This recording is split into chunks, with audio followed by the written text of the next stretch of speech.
one of the important things is to make sure that when you see anytime you are using infinity, because we're going to get back to interval notation, anytime where you see infinity, it's always going to be parentheses. So we want to start thinking hard brackets and parentheses again.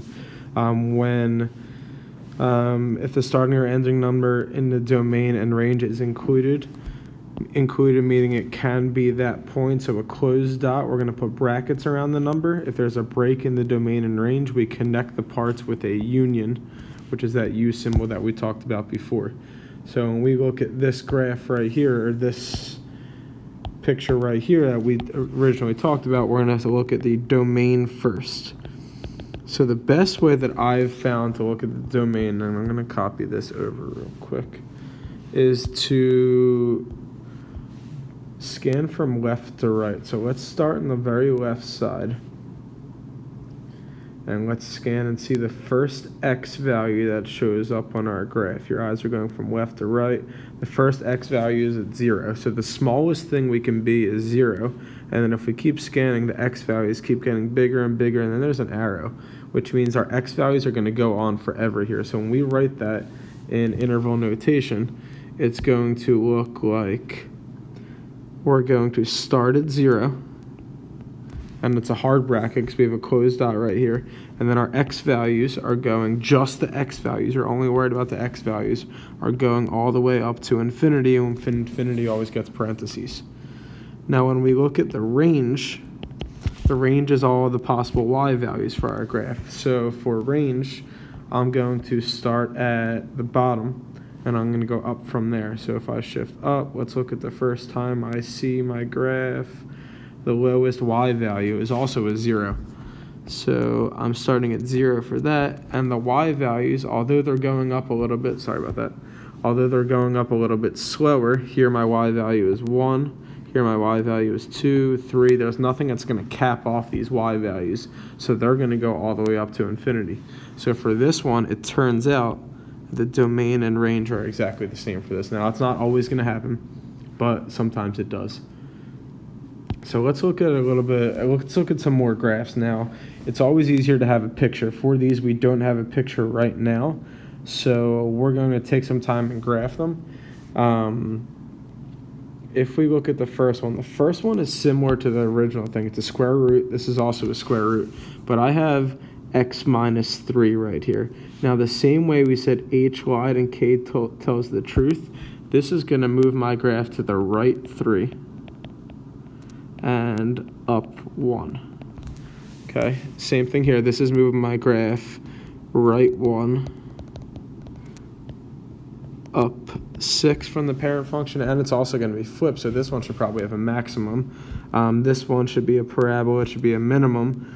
This one should move to the right 12 and up 11. This one should be flipped,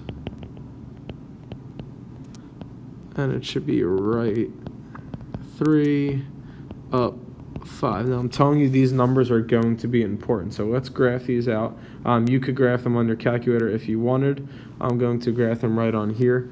Let's do the first one. It's y equals the square root of x minus 3, and then outside of that plus 1. And if you look at my graph right now and we go from left to right, the first point that shows up is right at the very bottom. And if we look at our numbers, it looks like that x value is, let's see if I can get on there, 3, 1. So the smallest x value in my graph is 3. So if we're talking about the domain, the smallest x value I can plug in is 3. And if we think about that, if I plug in 3 here, you get 3 minus 3 equals 0. The absolute or the square root of 0 is 0. That works.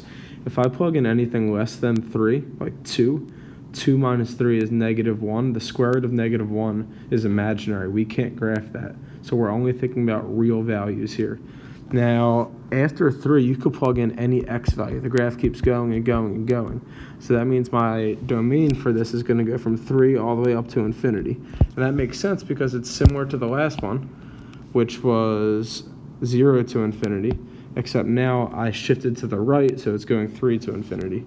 If we use that same logic for my range, since I shifted up 1, instead of being from 0 to infinity, I should be from 1 to infinity for my range. And if I look at my graph, it's kind of hard to see, but we said that point right there was 3, 1, which means my y values start at 1. Okay, now when we look at a new one, that looks like this one's going to be a parabola. And if we think about what this is actually going to look like, I'm going to hide that graph. We'll move this over here. This is going to be y is equal to negative, and again, you can follow me along in your calculator if you want to, you don't have to, minus 1, we square that, and we add 6.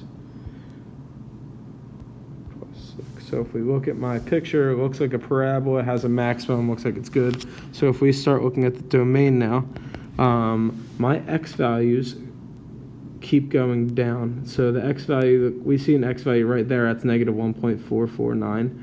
But they keep going down and down and down. So if we slide out, the x values keep getting smaller and keep getting bigger. So they go on infinitely in each direction. So I'm going to say that my domain goes from negative infinity to infinity. There's nothing restricting my x values. It's impossible for me to get something imaginary for this one. When I look at the y values are restricted because they top out right here. So the range starts at the very bottom at negative infinity, but it tops out at my vertex, which for this one looks like it's 6, and we can find the vertex right here. We know the y value for the vertex is 6, so it's not too bad for us. If we weren't sure, we could zoom in on our calculator, and we could do the maximum, in which you would have to put a minimum. You'd have to do the left bound and right bound like we've done, so I'd probably pick this as my left bound, maybe right here is my right bound, and then guess right here, and it would tell us on your calculator the maximum is 1/6. So it would give us that y value.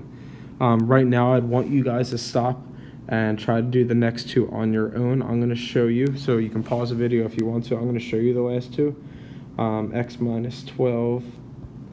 We probably can assume this is going to have a minimum because it's a parabola and it has a positive a value. My picture looks like this for this one. If we zoom out, let's find it. Looks like that. Kind of hard to see in this graph, but does have a minimum. Again, the domain is not restricted at all here, so I'm going from negative infinity up to infinity because any x value works, but my range does not go below this point. So this is the lowest point, which is 11, and I'm going to put a bracket there because that point does exist. It's not an open dot, it's a closed dot. So that goes from 11 up to infinity because the y values keep going up. Same with the last one. I did mess that up. This one should be a bracket. There are no open dots there, so sorry about that. Last one on here is going to be y is equal to negative the square root of x minus 3, and the 5 goes outside, and we graph it, and my graph looks like this. So this one looks a little bit weird, so let's see what's going on. We know that it's moved to the right and up and all that. For my range, the smallest let's see, it looks like if we zoom in and zoom in and zoom in and go up, we know this is shifted to the right 3, and if you look right here and we zoom out, maybe we can make this a little bit bigger.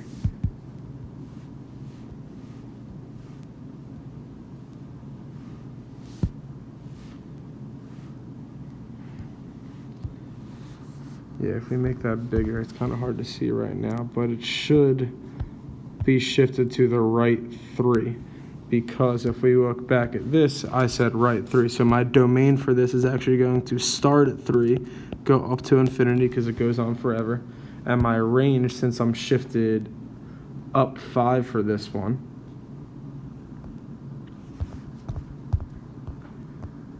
up 5, it's going to go from negative infinity, but it's going to top out at this point right here at 5, which is... it's topping out at this point right here. So from negative infinity up to 5 is my range for this one. So range is negative infinity up to 5, and I'm putting brackets because I don't have any open dots for this one. It's a little hard to see since we're not together, but I want to try some weirder looking graphs. For the range for this one, this has a few different things going on. If we look at the range or domain, we're going to switch from left to right. So as I slide this box from left to right, I show up for the first time with an arrow, which means that I started all the way at negative infinity since the first thing I see is an arrow. And when I keep going, it looks like I'm stopping at -3 for this one. So again, I'm going to get rid of this box splits just so you can scan from left to right and scan from up to down. So we said we're going from negative infinity as my x values. Again, I'm just worried about x values. And then once we get to this point right here, I stop, and there's nothing there for a little bit. So that's a break in the graph. So I'm going to stop at -2 and parentheses because it's an open dot, and then I'm picking up again at this x value right here, which is 0. And it's an open dot, so I get parentheses. And if you look at the different x values, it keeps going on and on to the right, so that's going to go all the way up to infinity. So we have all parentheses for this one because there's no closed dots. Now for the range, I go from the bottom up. Since there's an arrow going down, that means I'm starting at negative infinity. But I keep going up until I get to this line right here, which looks like it's -4. And there's an open dot, so I put parentheses. And then after -4, I break until I hit this y value right here, which is 5. So that means my domain's going to pick up at 5, and then it goes on forever up from there. Okay, I would try to pause this one and try this one on your own. I'm going to show you. Again, we're going from the left to right. There, it's popping up for the first time. It's stopping right there, so we have a break. It picks up again right here, and then it stops again right here. So we want to keep that in mind if we're going from bottom to top. Starts right there, stops right there, starts right there, stops again. So let's try to write domain range for this one. My domain, I am starting at the smallest x value. Looks like there's an arrow going all the way to the left. So that means I'm starting at negative infinity. I'm going up to this x value since I'm going left to right, and that's -3. I'm putting brackets because it's a closed dot. I am opening up again at 0 with parentheses, and then I'm going all the way to this x value right here, which is 8, and that's going to be brackets. For the range, I'm starting at the very bottom, but there's no arrow, so this is my lowest y value, which looks like it's 6, 7, 8. So that is, I'm sorry, that should be brackets. -8 up to the y value, which is 2, parentheses. And then we're picking up at this y value again, which is 1, which should be brackets.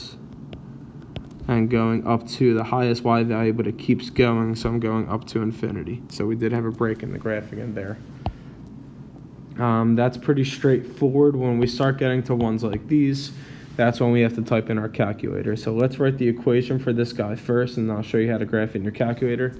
We know how to write these things. I have a double root right here. Since I'm bouncing, I have a single right here, and I have a single right here.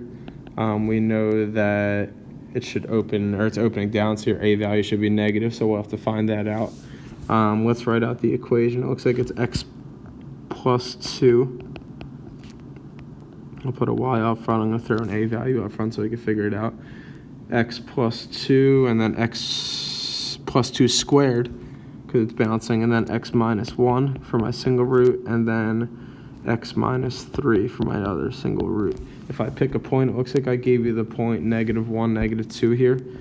So I'm going to plug that in. Y, let's see.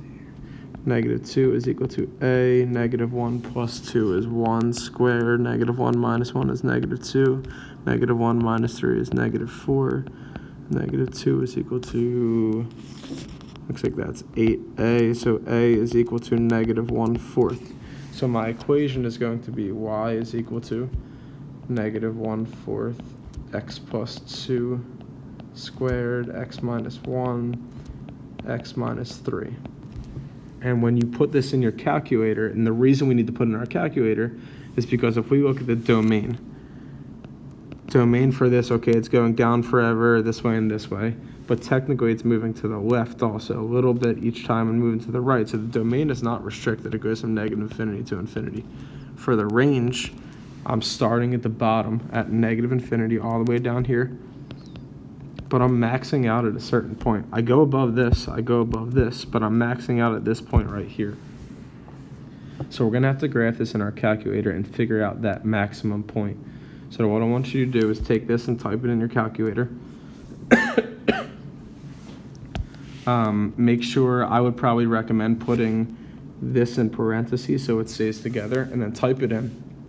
When you graph it, I'll go to Zoom Standard, and it looks something like this. And then if I'm trying to figure out this point right here, excuse me, I want you to zoom in on this point on your calculator by going to zoom and then going up to that point. And what you're going to do from there is hit second and then trace and then max, because that's a maximum point.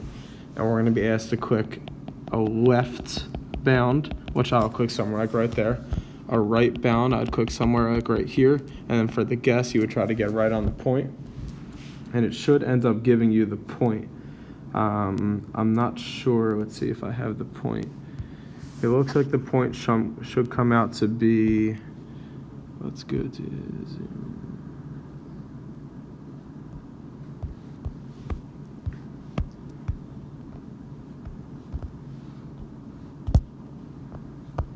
Let's try to get my graph right.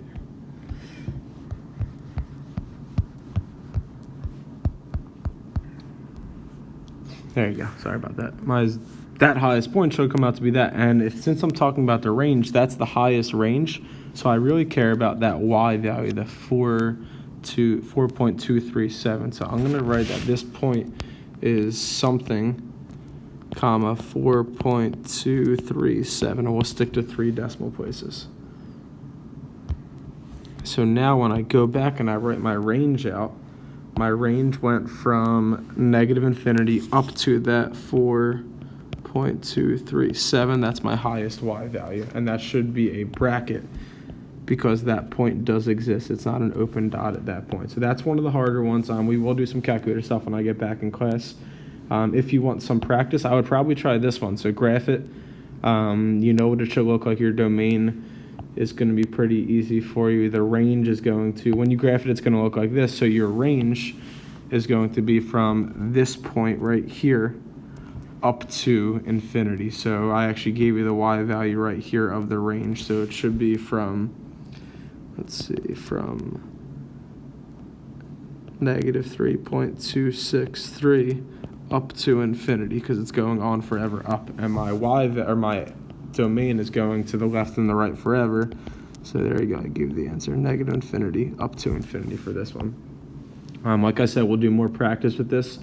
I recommend trying the ones that are in your packet, and we will go from there in class together. Thanks, guys.